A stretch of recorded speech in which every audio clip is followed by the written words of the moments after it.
Movie Wars, episode 0002. Alien and Predator. Let's get to that fucking chopper. Ladies and gentlemen, welcome to Movie Wars, episode 2. I'm your host, Kyle. I had bourbon in my mouth.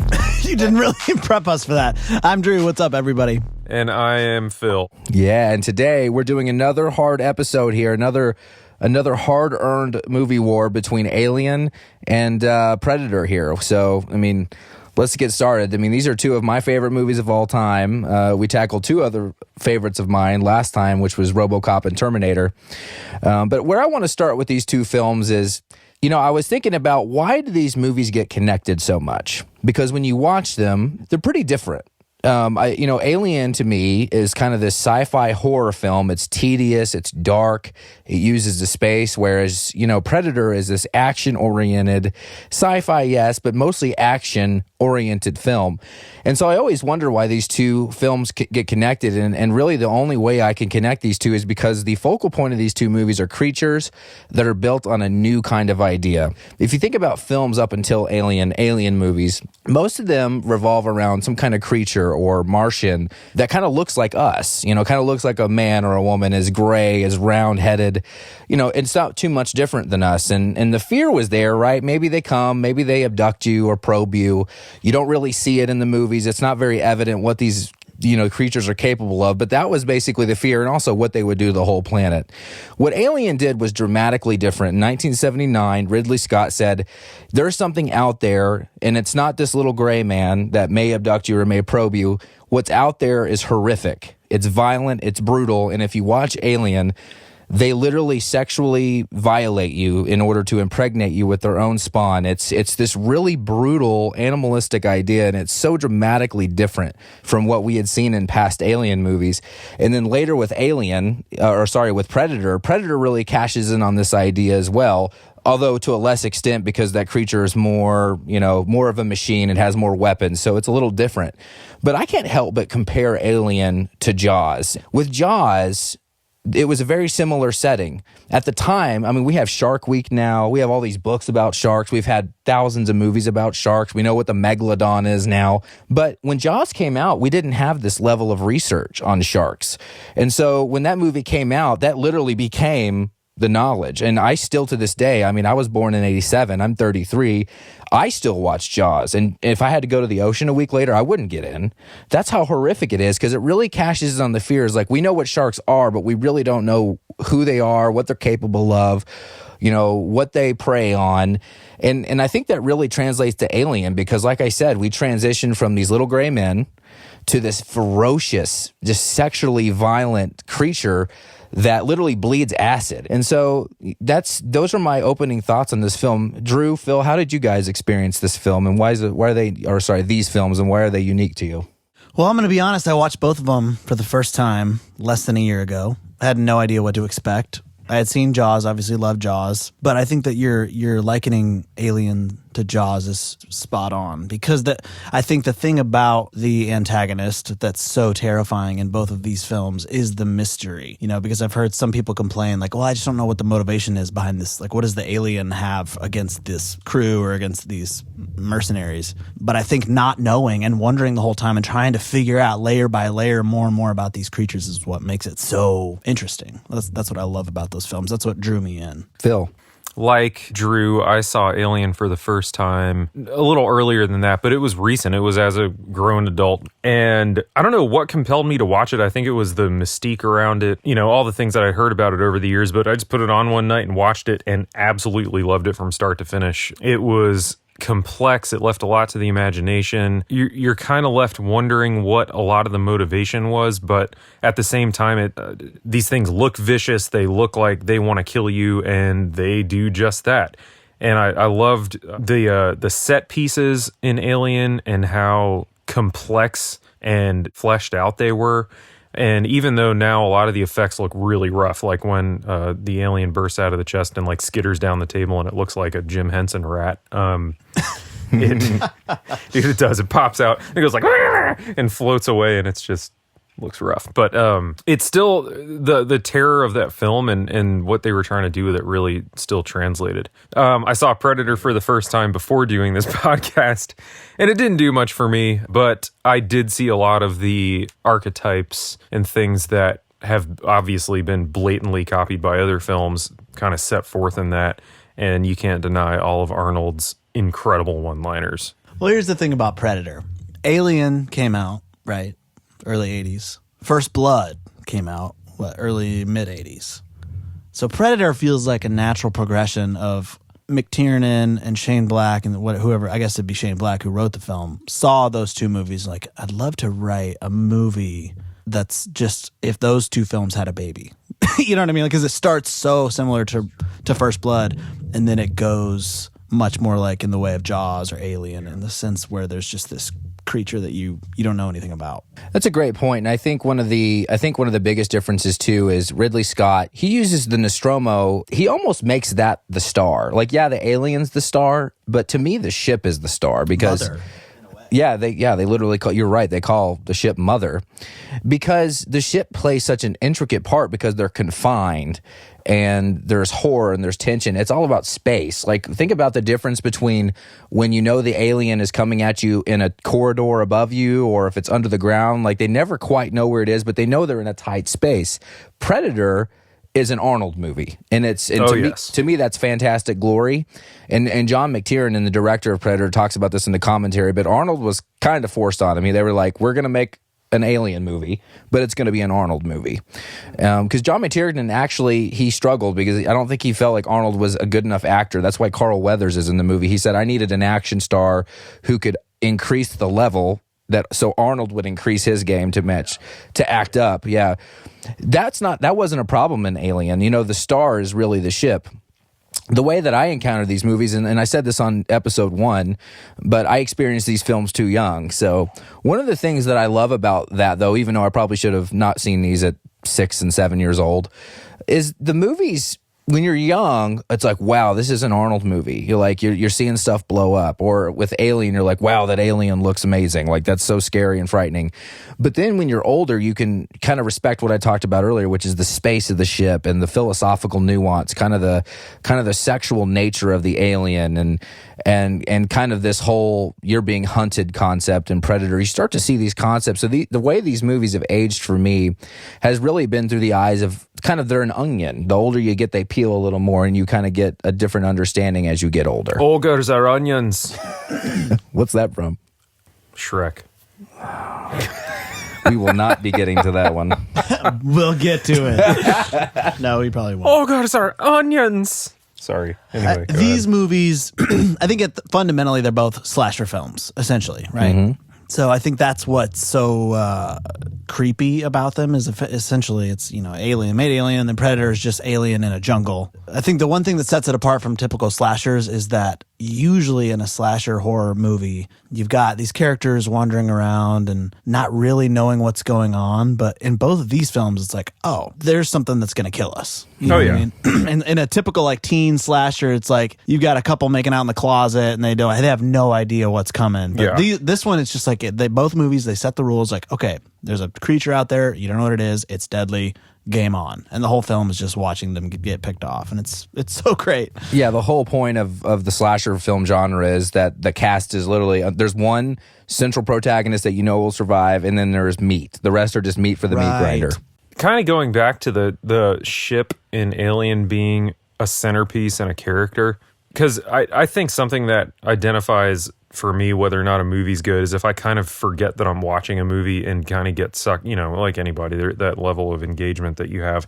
But one thing that kept happening with Alien is I kept catching myself feeling the hopelessness of the characters, like in myself as I was watching it. One of the biggest ones for me was watching the scene where they're going around with that little homemade radar thing that allegedly senses disturbances in the air or whatever. Yeah. I remember just the second time watching through it, sitting there thinking like, they're never going to find this thing. This ship is huge. they got this stupid little wand and there's like 2 of them per team. They're never going to find this thing. And realizing like, yeah, I care because I'm feeling that way. And stuff like that about Alien really sucked me in. Predator had none of that. No, I'm just kidding. There were definitely a lot of moments in Predator for me too, where I felt that, especially when Carl Weathers and Arnold grabbed hands at the beginning and it just zoomed in on their biceps and held that shot for like 15 seconds. Girls get the girls. That is an amazing shot. I will not let you. Iconic. Did you guys get Star Wars vibes from anytime the ship was like floating through space? I just Alien. Oh yeah, for sure. Instantly Star Wars. Well, Absolutely. they came out the same year. Well, actually, 79, it was right? 70. Star Wars was 77 or A New yeah. Hope, because of the massive, explosive box office numbers that happened because of Star Wars. Then every studio was scrambling, like, "Oh, remember that Alien film we thought was stupid and didn't want to make? Well, people like outer space now, so let's pull that off the top of the list and made Alien." Well, speaking of Alien, you want to get into these movies? Let's get into it. All right, let's kick off with Alien here. Alien came out in 1979, directed by the Ridley Scott, written by Dan O'Bannon, and then stars Sigourney Weaver, Tom Skerritt, and John Hurt. And so before we read the synopsis, the budget was an estimated $11 million. Opening weekend made $3.2 million. Cumulative worldwide gross $106 million. That's not good, right? Not for opening weekend. I mean, it lost, but eventually in the USA it grossed $81 million total, so it eventually cleaned up. How does that happen? I feel like that's the not VHS. I feel like that's not very good, which is 100 surprising. I don't know much of the fan reception around this movie at all. I just know how I've experienced it the 2 times I've seen it, and I've thought it was brilliant. But did people like this movie? I mean, you read all the the posthumous reviews, it's all fanatical, but that's all in post. I mean, maybe at the time it wasn't of interest. Interesting. So here's the synopsis of Alien. In deep space, the crew of the commercial starship Nostromo is awakened from their crypto-sleep capsules halfway through their journey home to investigate the distress call from an alien vessel.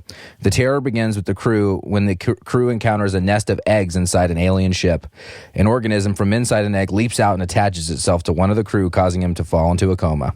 So here are some random facts about Alien. Originally, this movie was called Star Beast. So it's funny you say Star Wars. Like, could they have called this movie Star something? Star bullshit. And this is my absolute favorite fact. And once I found this out, this really solidified the lore for me, because I always clump these movies together. Alien, RoboCop, Terminator, Predator. I know they all came out, some of them 10 years apart. But to me, they kind of make up a genre, which is this pop sci-fi thing. Alien was probably my least watched of all of them, not because I didn't love them, but I think I was just so drawn to the action of the other 3. One of the things that really got me into it, because I love art, anything artistic, is that H.R. Giger is the one that designed the Alien. You have Stan Winston, who designed the Predator. A Swedish surrealist named H.R. Giger is the one that designed the Alien. And the reason there's so many sexual undertones, the phallic head and all that stuff with the Alien, is because this artist, that was his vision. And so, I've been looking at books. I want to start a collection of books, literally, because when you look at the Alien art, there are books of just art. And they also did some new art for Alien Covenant that just came out a couple years back. It's just haunting. It's just horrifying. I actually think some of the illustrations and the sculptures that he made are more horrifying than what they ended up with in the Alien. And it didn't really click with me that the face hugger was a sexual thing until I saw a drawing, because there was a drawing of a transparent head. It was like kind of like what you see in anatomy class, where you see the figure of the body, but it's you're seeing the organs because it's anatomy class. Like, it's got the face hugger's phallus going down the throat. It's just like, you don't realize until you look at the art, like, that was what was in mind. Like, the whole rape theme, like, that was always. So when you were describing the movie, you kept saying it had this sexual nature to it, and I've never thought of that.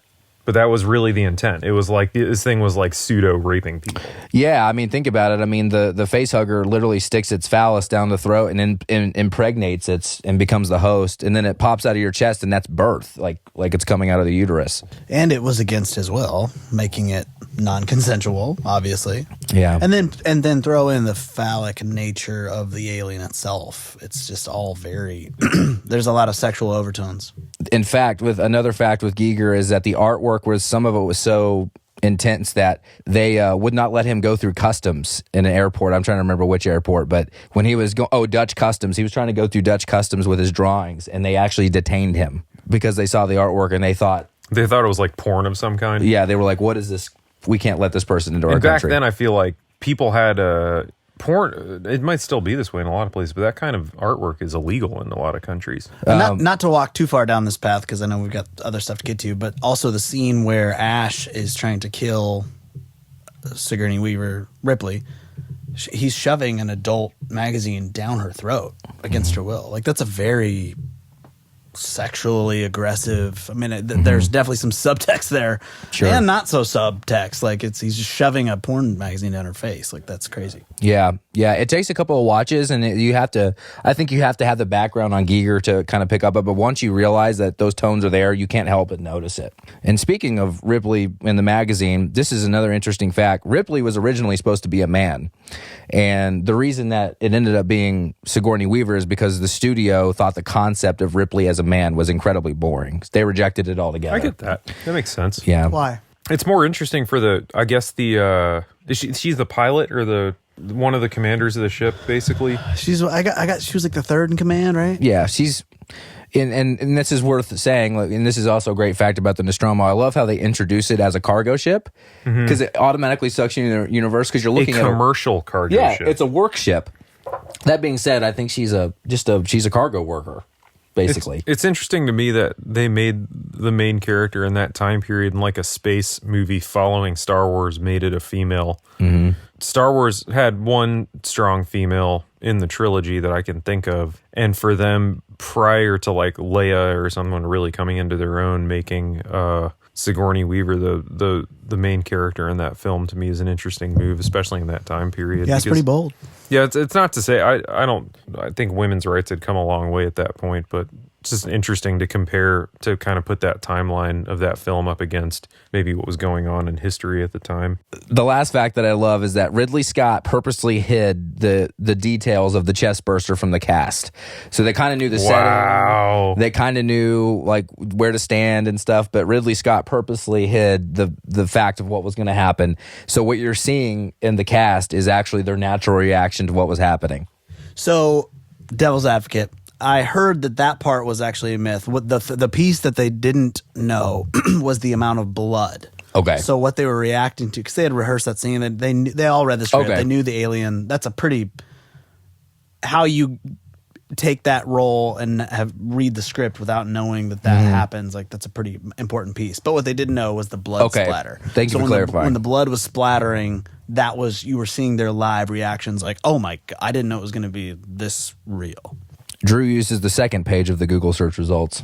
Yeah. He clicks past the stuff that Google wants you to see. I mean, they give you 1.3 billion results, so you gotta go through them. I just got owned. Awesome. Well, that wraps up Alien. Let's get to Predator. Box office, so budget. So we're talking 8 years later. So inflation, $15 million is probably, $7 billion now. That's how it works. That's definitely the math. Yeah. Checks out. Yeah, I took an economy class in college. Budget, $15 million. Opening weekend, $12 million gross. Domestically, gross USA, only $60 million. Internationally, $98. So even later, it did less than Alien eventually. Directed in 1987 by John McTiernan, and is mostly known for bringing Die Hard to life. So he was the first director of Die Hard and Die Hard 3 with Vengeance. Oh, yeah. Oh yeah. Die Hard. Which, side note, Predator predates Die Hard. Hence the name Predator. Predator. I've got the jokes tonight. And the Predator dies hard.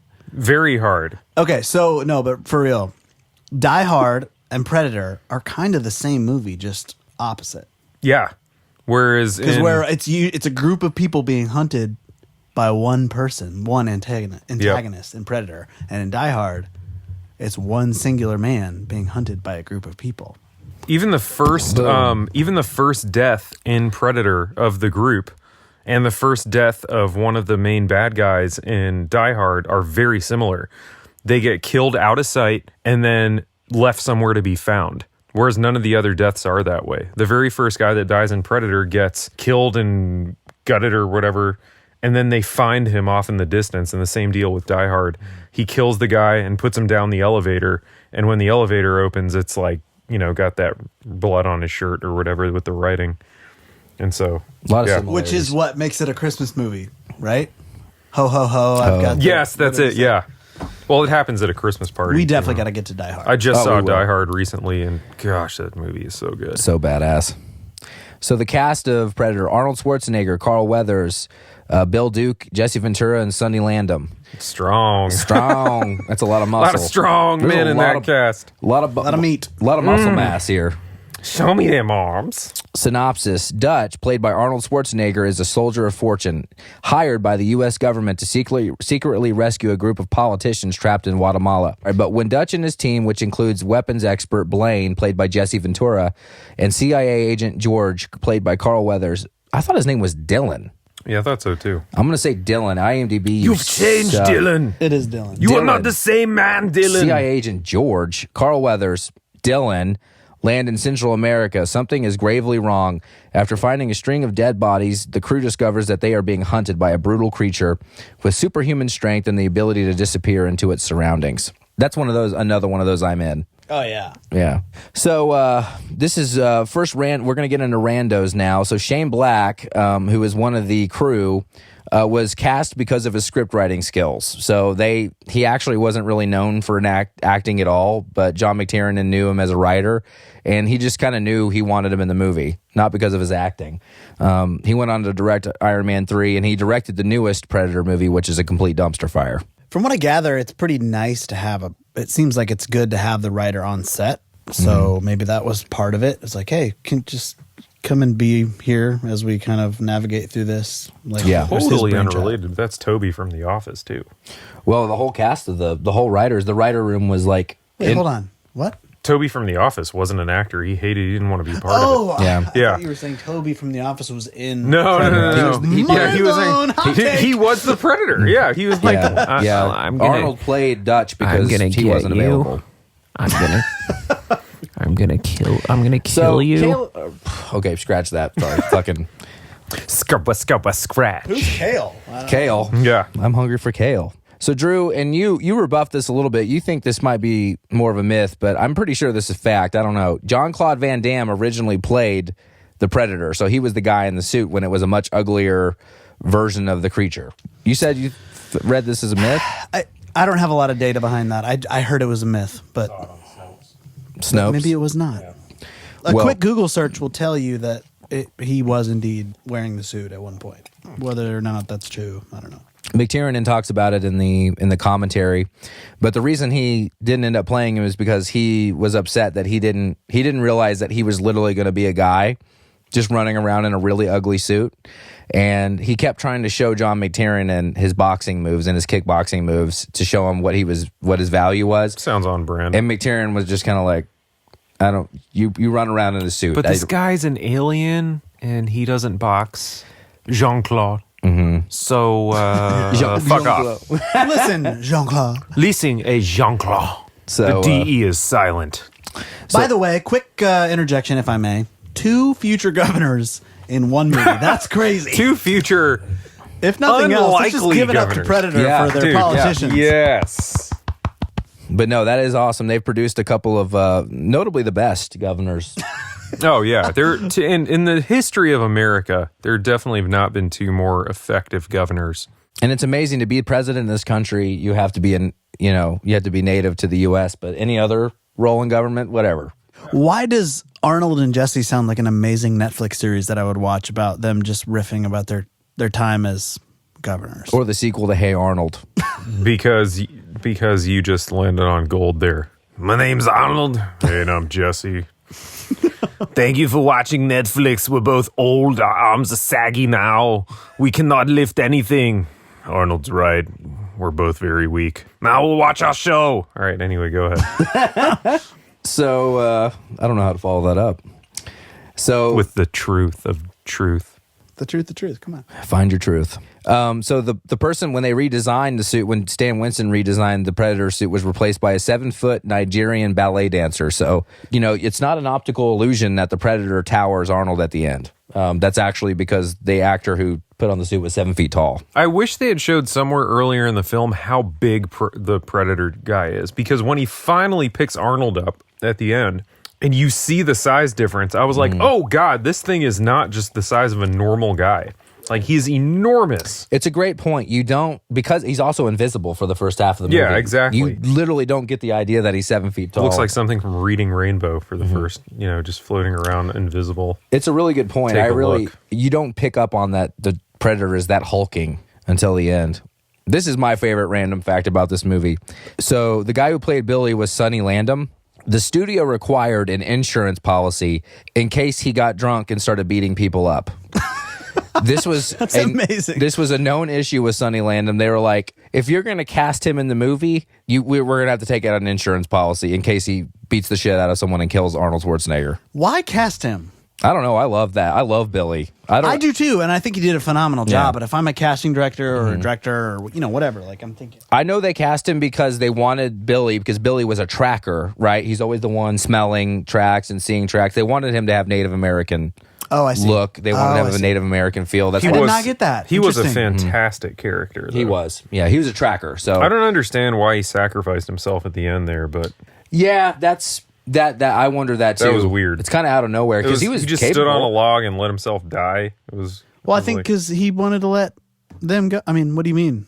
I don't know Because that he knew that if he cut his, like, if the Predator smelled his blood, he would just go after him and focus on him and not chase the others. I agree with Phil though, because even though I love that part, like you don't really get any groundwork early in the film that Billy has a sense of duty to anyone else. He's kind of like the lone That was wolf it. He was tracker. Yeah, his tracker thing, like, one thing I thought was really cool in the movie that they never fleshed out any further was early in the movie, Jesse Ventura was like, he sees something, him and his damn nose, and he's just standing there in the woods, like, very much in tune with what's going on around him. I thought that was super cool. And it never came back. That was it. So this minigun was like almost 100 pounds that Jesse Ventura had to carry around. So it's very unrealistic. And McTiernan talks about this in the commentary that Old Painless, the minigun, like they had to empty it for him to carry it around. Like it couldn't have anything in it. And also That's crazy. Because he was like, there is no way that this would just get carried around. Like this would be on a craft or something, because just carrying this gun around like they do, because they're just walking in the woods. They don't have a vehicle. He's literally carrying around like a 100-pound gun like it's nothing. If it's too heavy for Jesse Ventura, It's too heavy. it's too heavy. Yeah. Period. Seriously, who is carrying that gun? Yeah. It took like half of the filming for him to finally get used to carrying it. And the filmmakers, like the cast the crew, they were always like, if we're going to do a scene with Painless, it has to be right, because the cleaning up all the blanks, because it fired like a regular minigun. So there would be hundreds and hundreds of cartridges. So it would take hours to clean up after a scene where they shot it. That's why it's used in a big way, but it's only used 2 or 3 times because the cleanup. I was going to say, I did notice in that movie when they used the minigun, it was like egregious.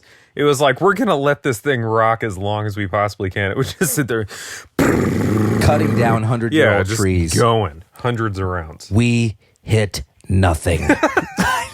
That scene, I just kept waiting for that scene to end, and I know. kept hosing down the jungle. More guys joined in with more guns, and then they'd be changing clips, and I'm like, what point do you just realize you either killed it or you didn't? That actually links, and I have a lot of randos here because there's a lot of good randos, but that actually links to a fact I didn't write down. John McTiernan is when it comes to guns, is actually pretty political, and he always thought that Hollywood was too obsessed with guns. Like, he actually described the studio as pornographically minded when it come to guns and Predator. But this was his first film he ever directed, like a major film. To him, he was making a statement that in that scene, they're firing and they shoot thousands of bullets and they hit nothing. He, in his mind, thought that was kind of a slap back at the studio. Like, look, they shot all these rounds, but they didn't. To no avail. To no avail. Like violence is not the answer kind of thing? Yeah. Yeah. And I think it's kind of funny because, like, he took the job. I'm sure he's taking the royalties, right? But it's like, it's really easy 30 years later, 40 years later to be like, oh, yeah, they were. You took the job. So. I love you, John McTiernan, but we don't know that he cashed the check in his defense. Yeah, the check could still have expired and be sitting somewhere in a vault to be like my first big check. He donated it to the homeless. Yeah, my also, first he check. went on to make Die Hard, so yeah. I'm pretty sure he got okay with guns. The funny thing about that comment that you just made about McTiernan's thoughts on weaponry, as a first-time viewer of that movie, to me that came off as an egregious man scene. Like macho. Yeah, like look at all these guns. We're gonna rattle off all these rounds because we can, and we're big, strong dudes. To me, that was an advertisement for guns. That wasn't like I didn't get a political statement out of that, other than like look how awesome these guns are being fired by these jack dudes. Which, not to get into politics too much, but that's funny. That's interesting that I guess it goes to show like you think what you think. Exactly. Whether you see the world one way or the other. Like either you think guns are cool and you're going to see guns as a awesome thing, or you think they're not cool. I just left that scene literally thinking miniguns are awesome. Like, that's cool. And then they use one in T2. I'm like, miniguns are awesome. Couple more facts about Predator. Originally, speaking of the Nostromo earlier, there was actually supposed to be a significant part of Predator that was going to take place in the ship that you see fall. Like, you never see it again in the movie, but it actually, this is what's crazy. And I wish they could have found a way to do this. Yes. All the members of Dutch's crew that got killed were supposed to be stuffed and taxidermied inside of this ship. And the final battle was not supposed to take place in an open setting. It was supposed to take place in the ship. They do this in Predator 2, although it's not a battle. They do show you the ship, although it's very disappointing because Predator 2 is a complete garbage heap. This is so disappointing to me. And the reason John McTiernan says in the commentary that they didn't do it, he thought two things. It was too brutal. Like, it was really, they were already asking him to cut things out of the film. And like, doing stuffed members of Dutch's army would have been overkill.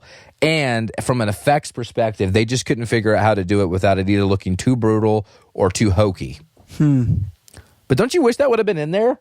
I do, because it would have provided more context. Because there was the scene, phone call! Why is my phone? Violation! Kyle's popular. How do you disconnect? Hold on, guys. John McTiernan's calling me. Yeah, he's upset. It's like, Kyle, stop talking trash about my film. How do you disconnect I your assume phone? he's a carnival barker from the 50s. So let me ask you guys this. I watched the Alien director's cut, and I don't remember if this scene was in the first cut. I don't think it was, because I remember being mind blown. She stumbled into a room before getting on the shuttle. She stumbled into a room and found Tom Skerritt's character still alive. Was this in the original cut? No, I don't think so. Okay, so he was still alive, like trapped. Like the alien had like trapped him and was like torturing him, and he was like, she went and found him, and she was like, oh my god, it's Tom Skerritt, whatever his name was, I forget. And he was like, kill me. She took him out of his misery, basically, and that was like her last thing that she did on the ship before getting on the shuttle. I was wondering, like, I wonder why they cut that out, because that really, like, I thought that was a really cool just aspect of the alien. Like, wow, he's not just, he actually is kind of malicious. You know what I mean? Like, there's an element of evil. It's not just, I'm here to, dominate, like, for survival's sake. I'm here to, like, also cause pain. Tell me if I'm remembering this right, but she goes to cancel the self-destruct sequence and fails.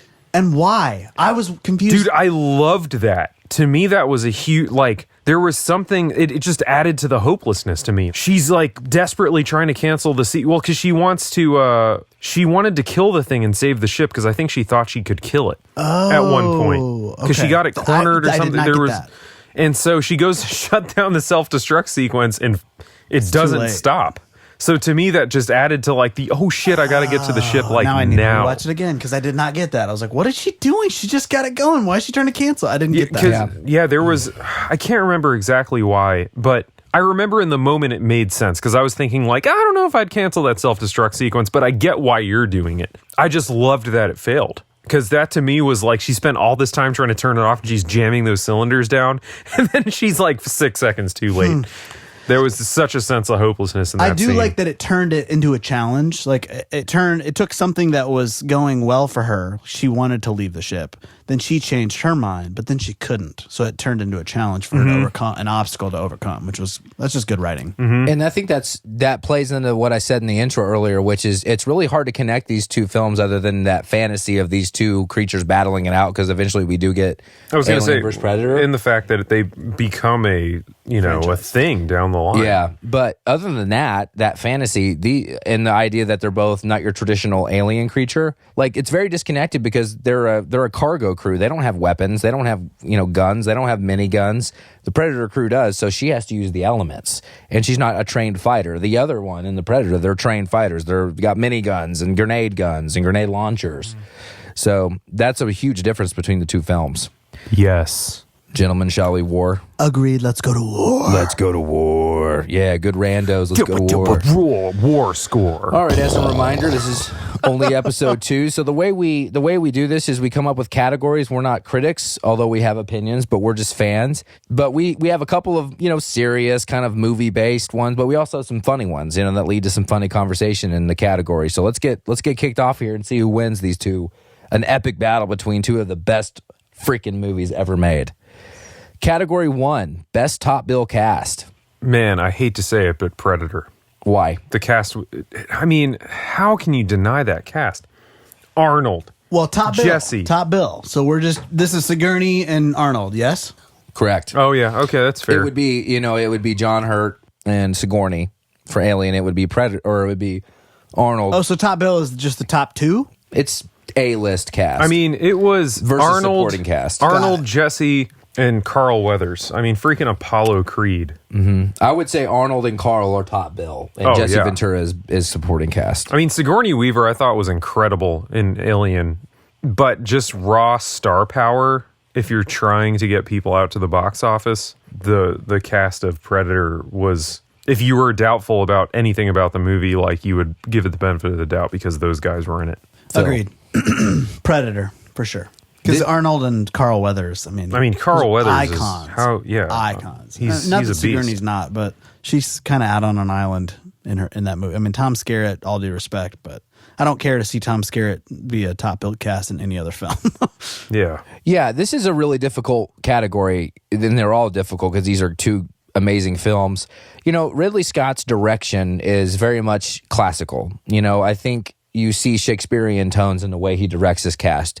I think the cast of Alien has less to deal with because they don't have the guns, they don't have the flare, they don't have the explosion. So they have the ship, they have the alien, and how they respond to that alien, and the space, like how they use the space, how they use the elements. I think there is a lot more acting there. But the reason I'm going to give this to Predator is because Arnold still hasn't come fully into his own. He's got Terminator, but as we talked about in the last podcast, Arnold still had to say certain things because his language barrier wouldn't allow him to say things correctly. So they had to literally alter the script. He still hasn't come fully into his own. Predator was kind of the second part of his coming out party.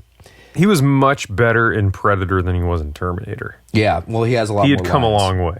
And we see Arnold kind of coming into his own. And the way we see him in Predator is the way we're going to see him in Commando and a lot of other movies, True Lies. This kind of gives us the Arnold blueprint.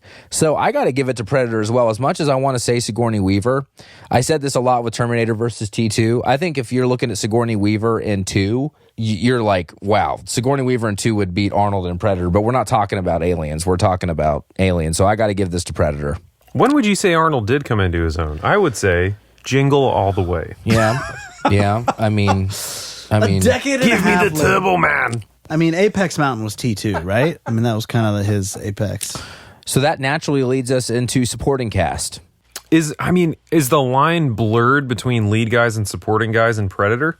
Because I would venture to say Carl Weathers is a supporting character in Predator.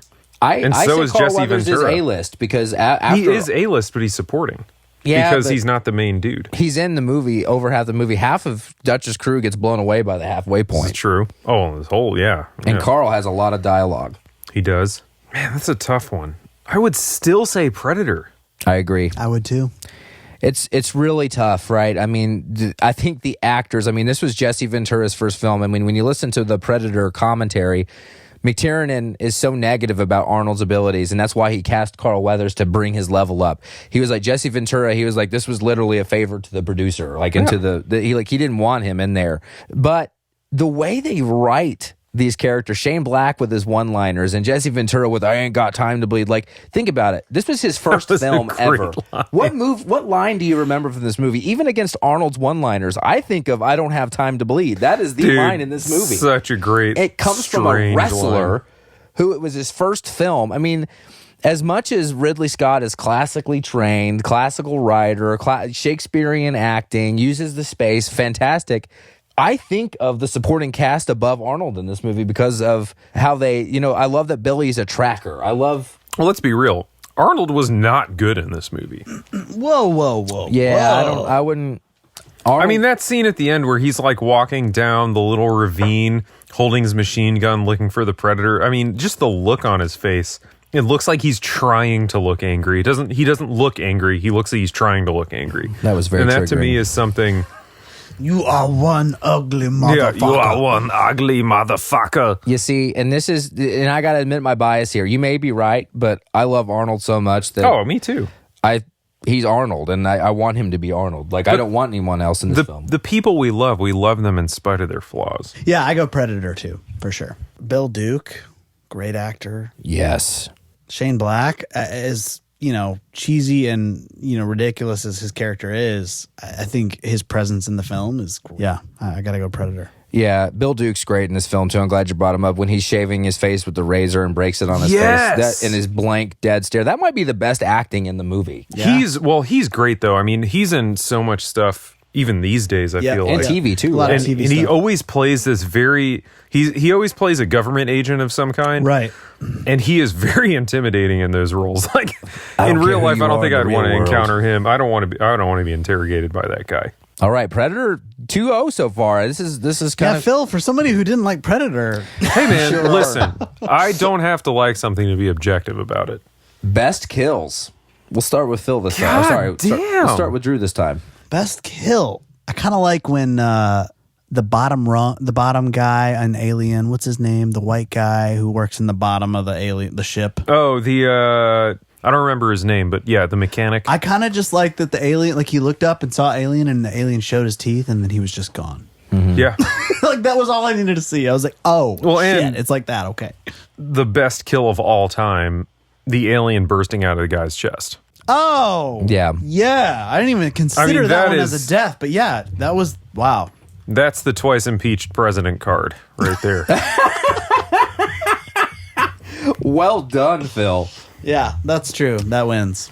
Yeah. However, You liked Predator. Advocat del Diablo for Predator, they fucking brutalized that squad.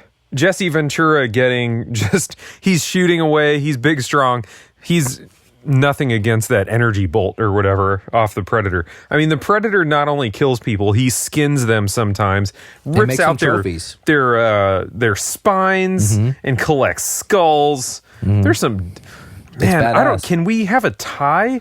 To No. me, the thing that for Alien that is the trump card, twice impeached president card is, Oh my God.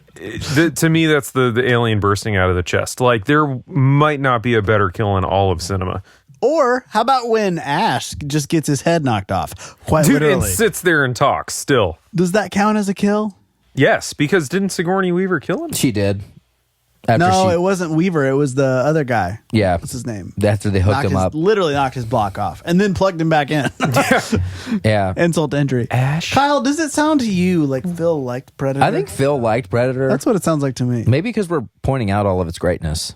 Hey, I'm open. I'm always open to change. Phil. I struggle here. A lot of the kills that I like in Predator are actually the kills that we don't see happen, and that's with the skinned. When they get into the woods and they find all the bodies hanging in the trees and they find they're skinned.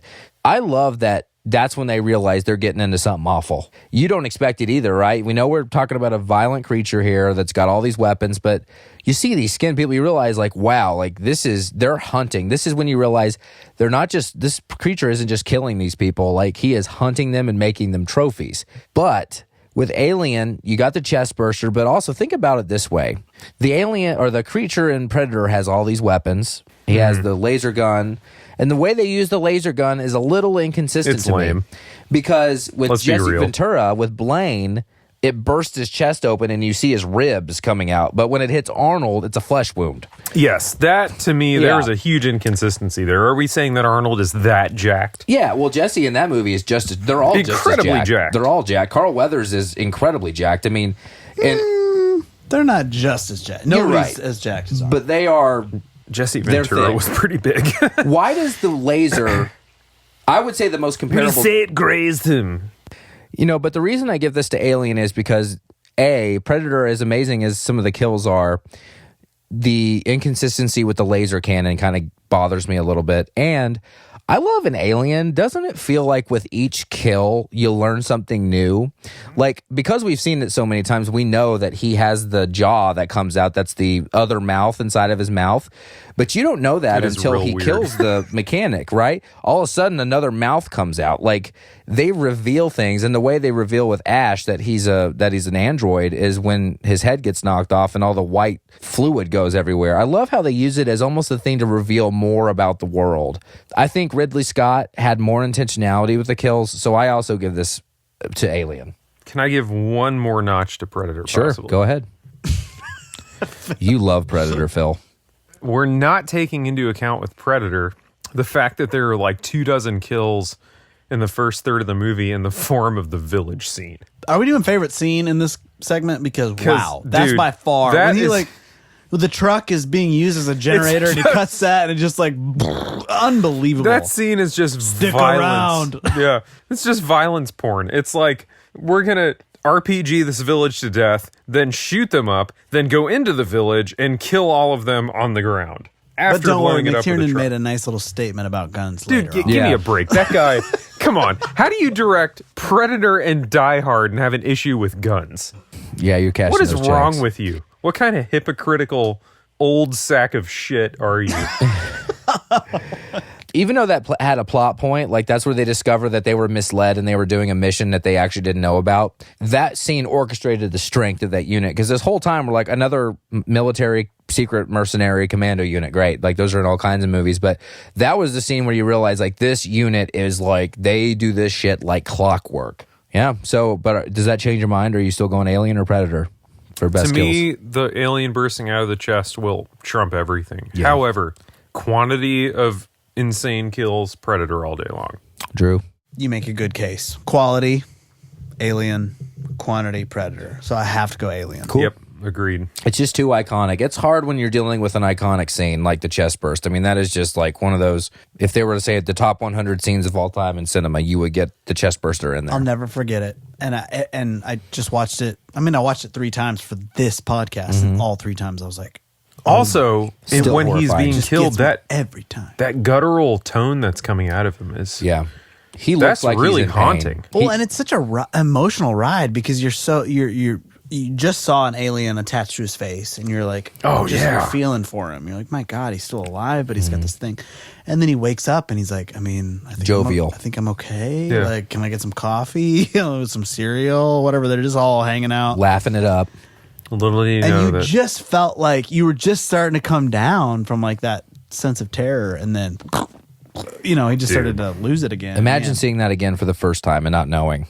Because by the time I saw it, it had already been out since 79, so it was like 20 years later. You knew it was coming. Yeah, but can you imagine not knowing that was coming for the first time and you're in theaters? oh Man. yeah, what a so scene. mad I can't do that. All Yeah. right. So we're tightening it up here. I love this category. Best interpretation of an extraterrestrial. And this kind of goes back to my theme, right? We're kind of deviating from the aliens of old, the gray, the Martians. We're talking about 2 evolutionized machines of death. To me it's layup for Alien. Agreed. Yeah. Alien was a far better designed character. It was far better. It was thought out better.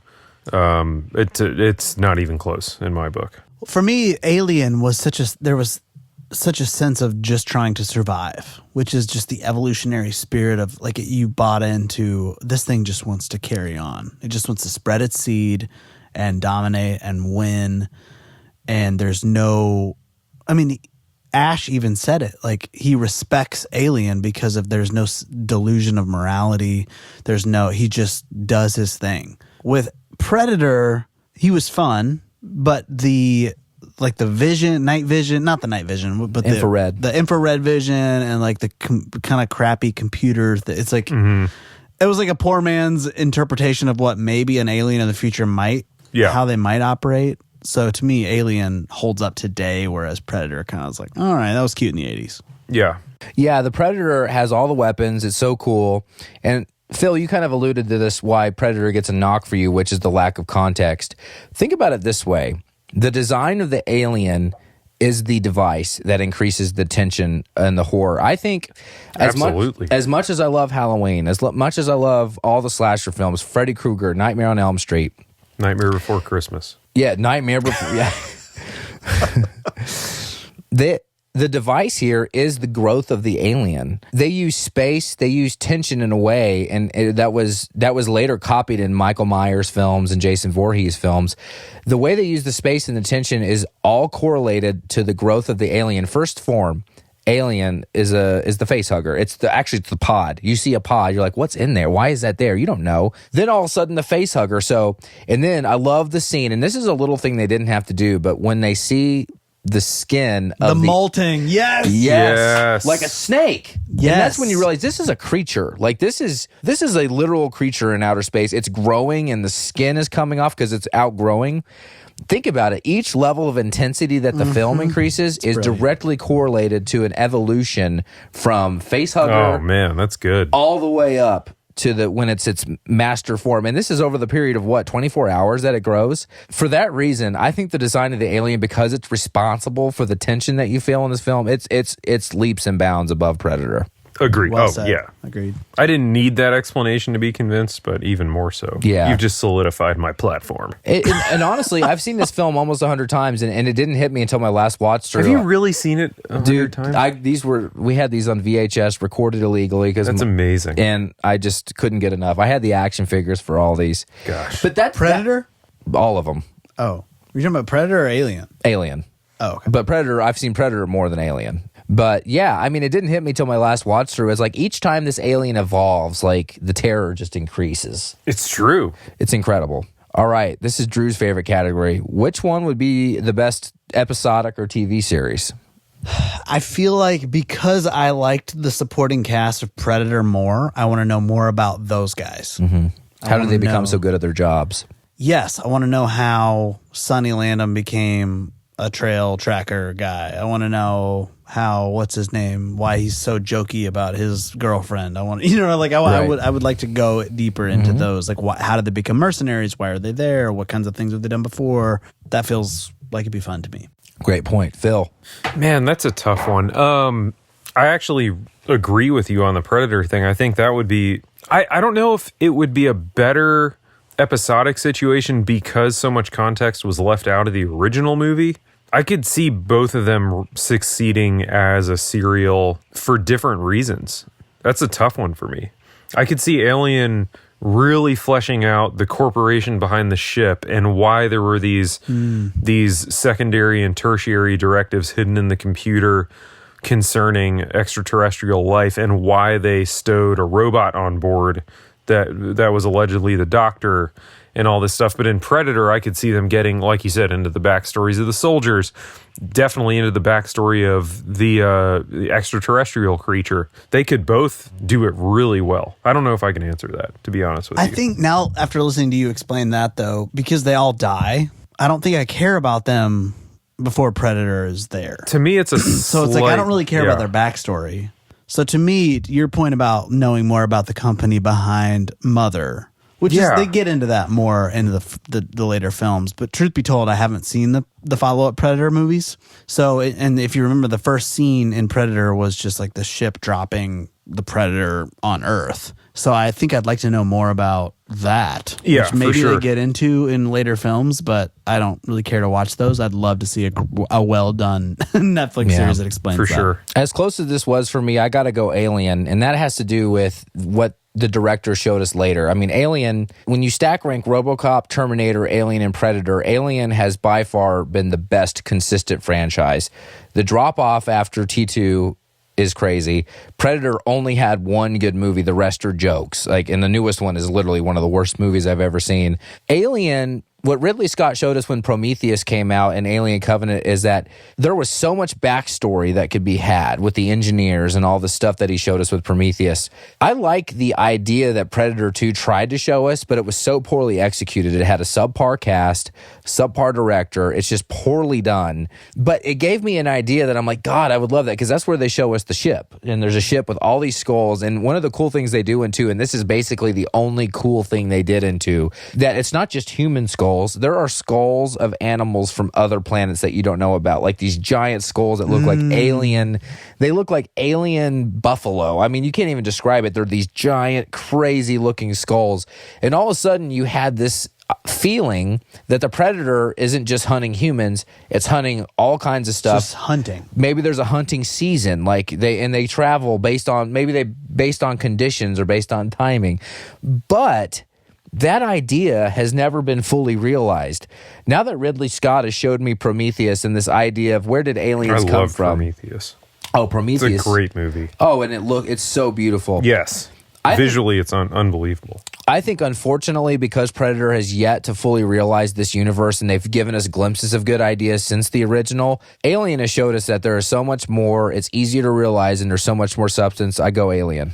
I would go Alien too, just even if it's because that's the one I'd rather see, and that's the more engaging character and universe for me. I'd go Alien. That's fair. I mean, because I'm outnumbered, I'll go Alien. Okay, peer pressure. You've ladies and bullied gentlemen. you into submission. I'm just saying Alien wins the category whether I say so or not. She true. Yeah, it's close though. Like I said, we only pick the best of the best here. So at Movie Wars. Plug. No subpar wars will happen here. Now this is where it gets intense. Best music. Predator, easy. I got it. Yeah, I go Predator. That's tough. They're both very good. Very well. So Jerry Goldsmith, Steen For Alien. for Alien. And then Silvestri. Alan Silvestri. Alan Silvestri for Predator. Predator to me, I noticed the score more, and it did things. It had a very distinct theme to me that I liked a lot, and that would play over and over again. And then it had very distinct variations on that theme per scene. So to me, the saving grace of Predator was the score. 10 minutes in, I would have said Alien. The first 10 minutes of Alien, when you're just it's just that slow tour you're taking through the ship. And there's just that string, whatever that's happening with. It's so beautiful. I'm so engaged because really the only thing that's happening is you're just kind of seeing the ship and you're hearing the music, and it's so great.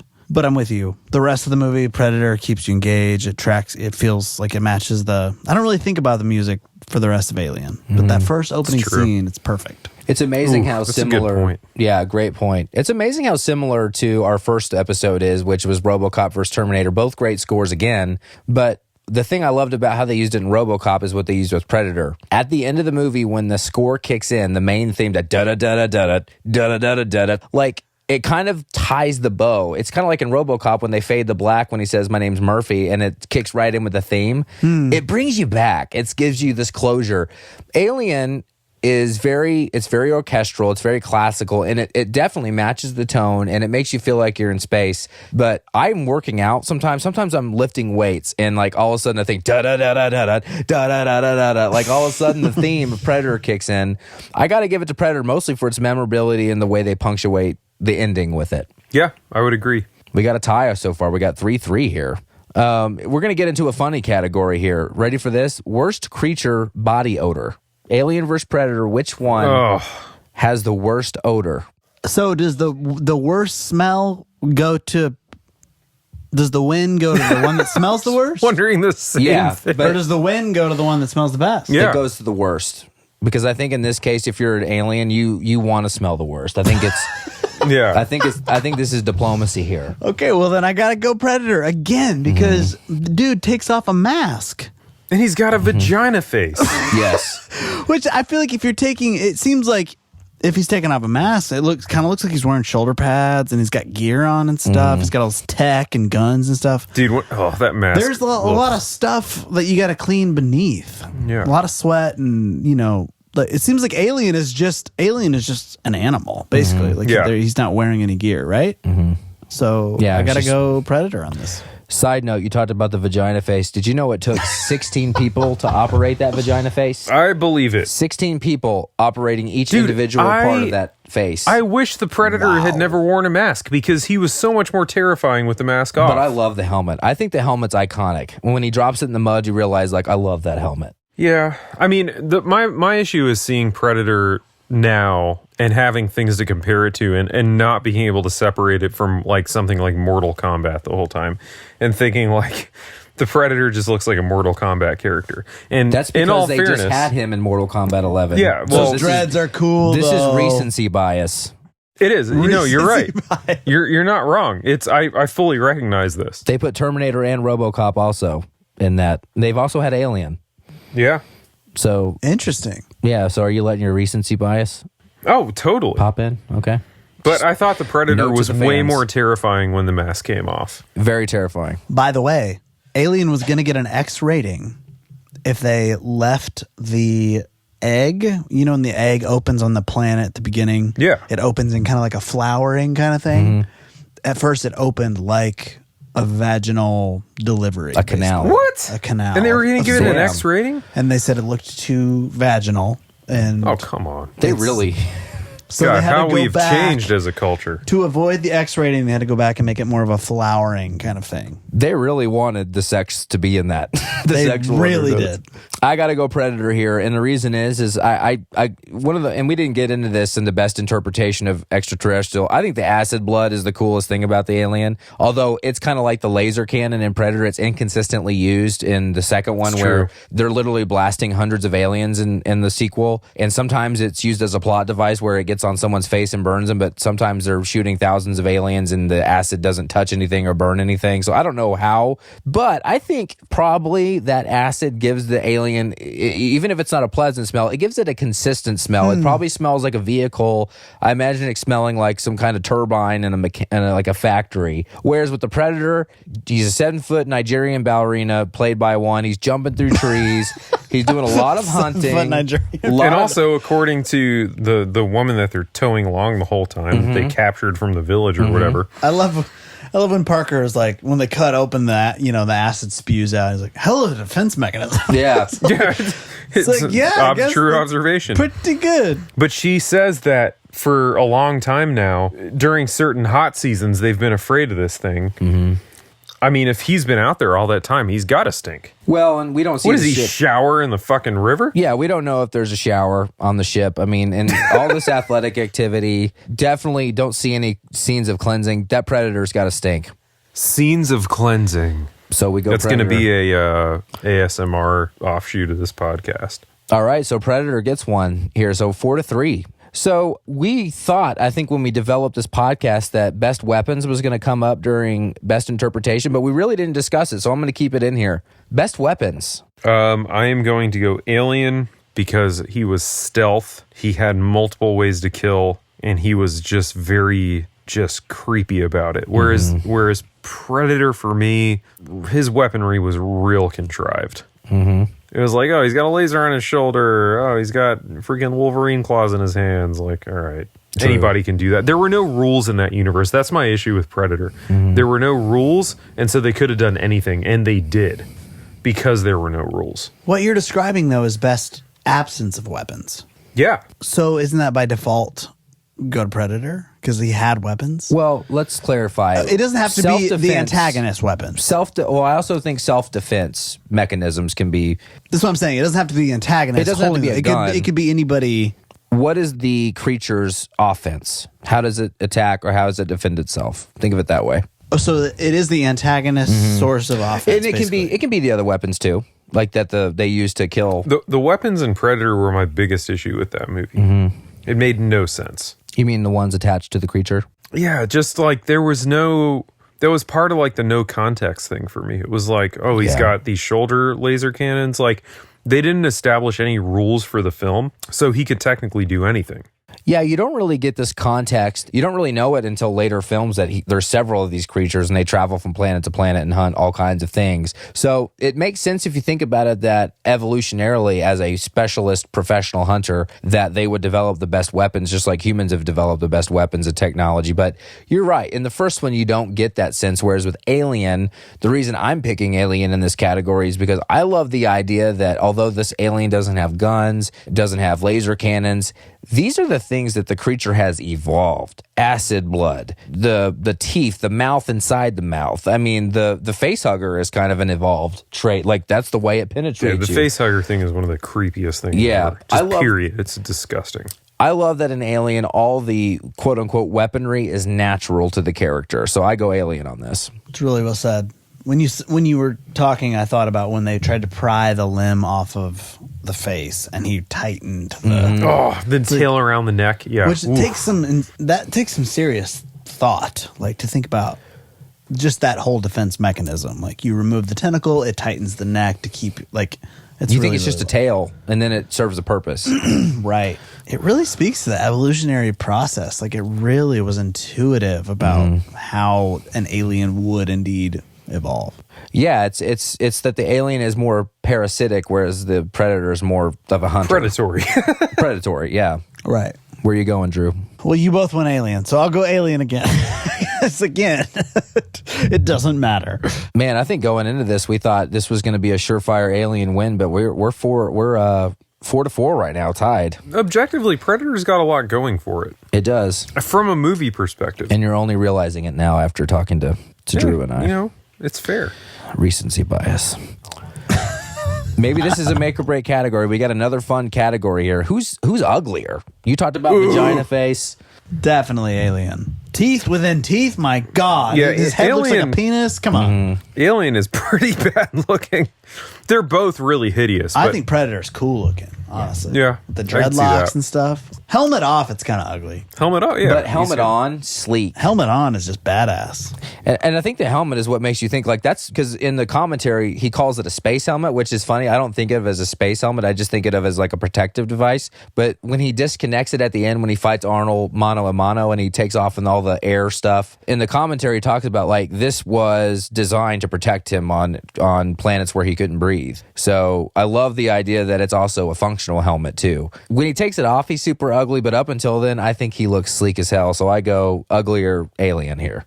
Agreed. Uglier is Alien. Agreed. Mouth in a mouth. He's got the sausage head. It's weird. Penis. The penis head. That doesn't mean that I don't think he's cool, though. I think the Alien, the fact that it's designed by a renowned artist. I mean, the design of cool. him is amazing. It's still amazing. I just wanted to give credit. Rest in peace, H.R. Giger, who died, I think, a few years ago. But which creature died the best death? They both, spoiler alert, if you haven't seen these films, they both die.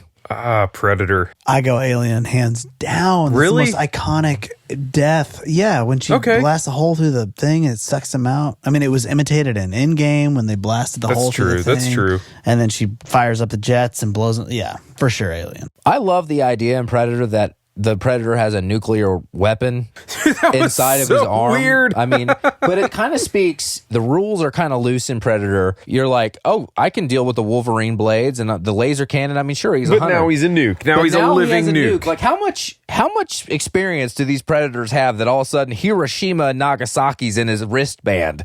You know, and after not being able to talk, he starts going, ho, ho, ugly ho, motherfucker. Yeah, ho, ho, ho. That's true. At the end, like also, Jabba why the not Hutt. start with the nuke? Right. Just drop the nuke. Why are you dropping the Predator? Yeah. Well, he's got to get his trophies. I think it's So they're I think a it's literally a masturbatory self-destruction device. I think the nuke is for if he's in the situation he's in, which is he's going to die and he wants to eliminate himself. Man, changing my vote, Alien. Alien. I know. You guys are persuasive. Listening to y'all talk, I'm like, well, shit. Yeah. Think about Also, that. I just kind of loved that he was defeated by a log being dropped on him. Yeah. Yeah. And Arnold rests. He sees the log drop on him and he's like, now I can sleep. And he puts his head back and rests. And then you hear, the little clicky, reptile thing going on behind him.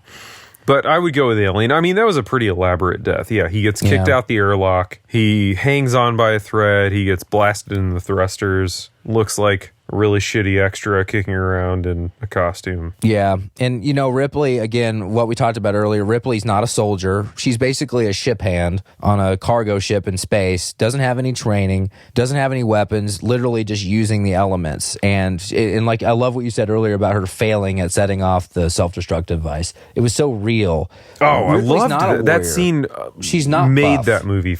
I mean, she's extraordinarily tall, but the alien's also very tall. So using the elements here, I give it to Alien because I love the way she just disposes of them using the natural elements available to her. No extravagant weapons, no immaculate grenades. Literally just gets lucky and gets Uses the her alien trapped in a environment. hole. And I think it's just good storytelling it takes her from, not to sound weird, but she takes off all of her clothes. She's like, okay, I'm good. I've made it. Yeah.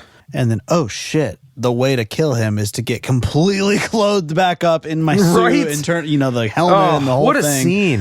That Like, was it's just amazing. really, really good storytelling. Yeah. Oh, that was a great scene. Yeah, Well- Alien, changing my vote. Well, again, it goes back to the quality versus quantity. We see a lot of death in Predator, but in Alien, it's such a naturalistic film. I mean, to me, the theme of the film is not just the sexual aspect, but it's the Alien nature aspect. versus us, and everything that you're seeing with the facehugger is nature one-upping us.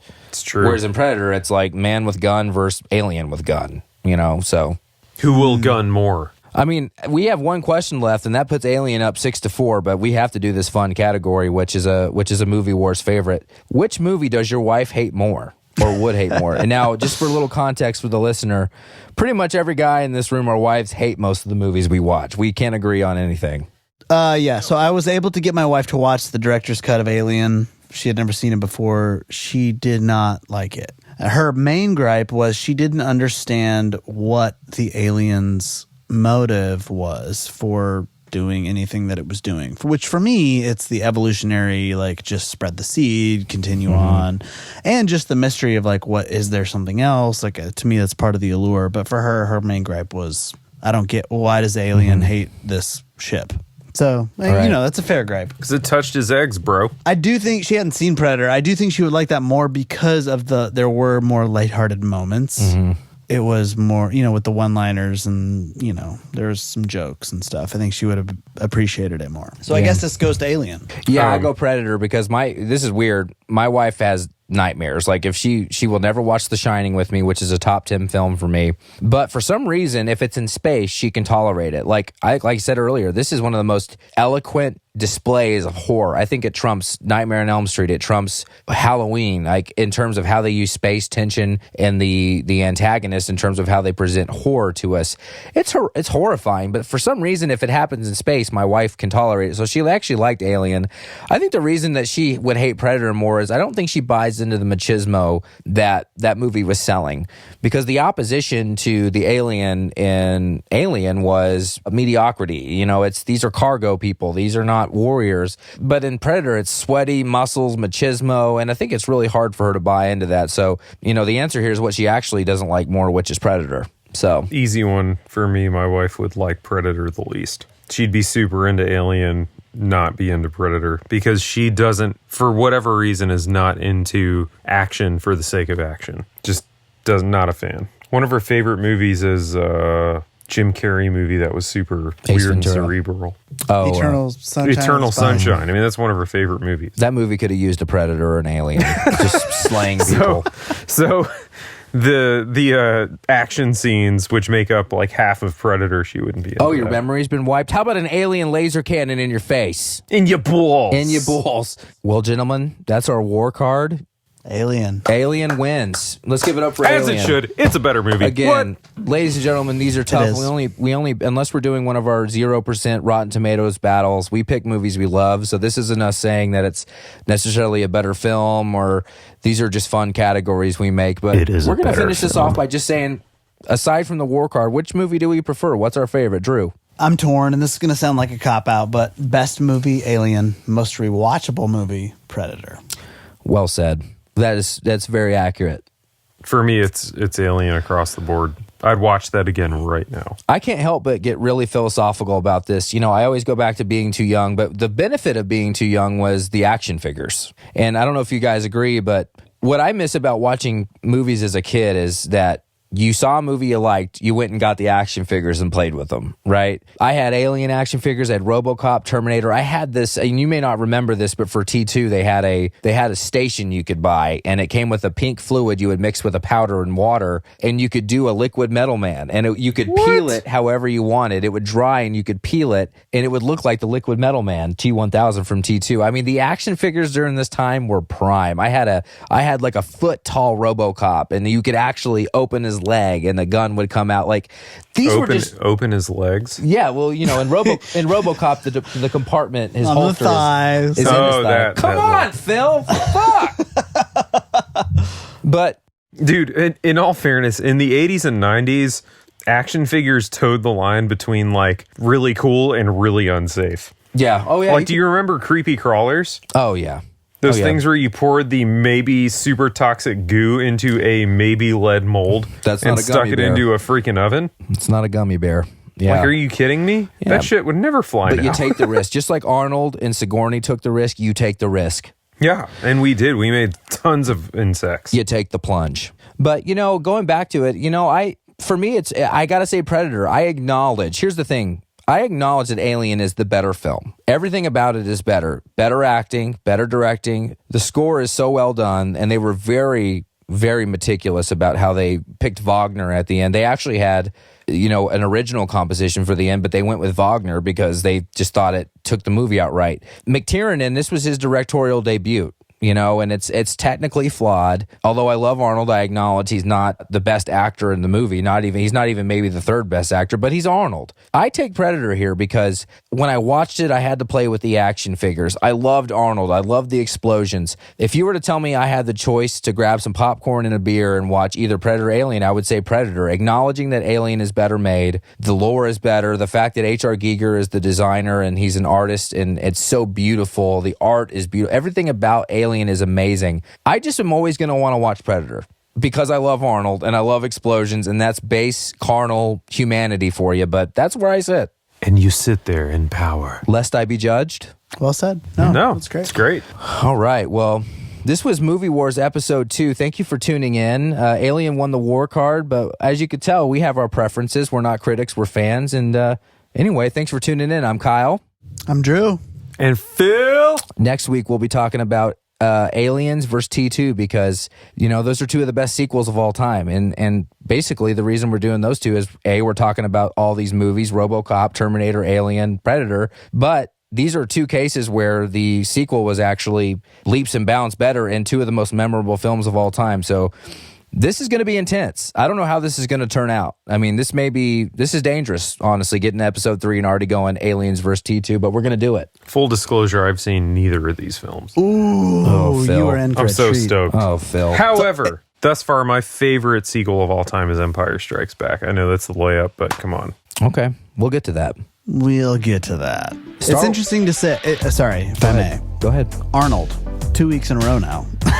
We're gonna go Arnold up. Dude, he dominated the We love 80s. him. A third week in a row. He was the human Yeah. Miami Hurricanes of the But 80s. right now he's Yep. 1-1. He won last bless week you, and he Arnold. lost today. Anyway, so we'll see. Thank you, ladies and gentlemen, for tuning in. See you next week. Turbo Man.